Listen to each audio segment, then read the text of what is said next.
नमस्कार, अभिजित भारत मधून मी रोशनी लोखंडे आणि आपण बघत आहात ARIPL प्रस्तुत न्यूज वाइब्स। श्रीकृष्ण जयंती निमित्त नागपूर महानगरपालिकेने महत्त्वाचा निर्णय घेतला आहे। आज 15 ऑगस्ट रोजी नागपूर महानगरपालिका हद्दीतील सर्व कत्तलखाने तसेच मांस विक्रीची दुकाने पूर्ण दिवस बंद ठेवण्याचे आदेश मनपाकडून देण्यात आले आहे। हा निर्णय धार्मिक भावनांचा आदर राखण्यासाठी आणि सणाचे पवित्र वातावरण राखण्यासाठी घेण्यात आला आहे।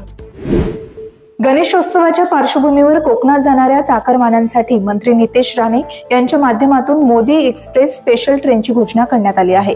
मुंबई आणि आजूबाजूच्या परिसरातून कोकणात मोफत प्रवासासाठी या विशेष 2 गाड्या धावणार आहेत।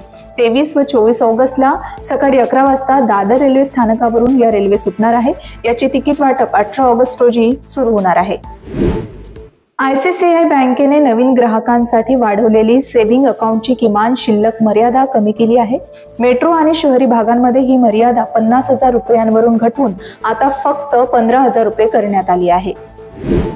भारत चीन सीमावादावर विशेष चर्चा पुढील आठवड्यात होणार आहे। चीनचे परराष्ट्र मंत्री वांग ही 18 ऑगस्टला भारतात येऊन राष्ट्रीय सुरक्षा सल्लागार अजित डोभाल यांची भेट घेतील। जून 2020 मधील गलवान खोऱ्यातील संघर्षानंतर हा त्यांचा पहिला भारत दौरा असून सीमावादासह द्विपक्षीय संबंधावर चर्चा होणार आहे। 2025 हे वर्ष संपूर्ण चित्रपट सृष्टीत भव्य चित्रपटांसाठी अनोखे ठरले आहे। त्यात अभिनेता रजनीकांत यांचा कुली हा चित्रपट सुद्धा चांगली कामगिरी करत आहे।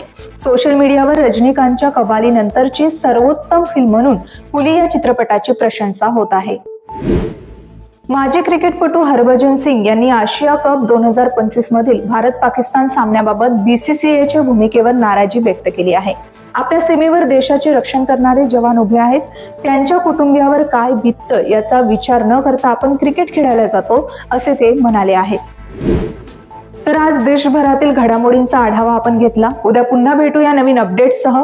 तोपर्यंत बघत रहा अभिजित भारत। अभिजित भारत, पहुंचे हर खबर तक।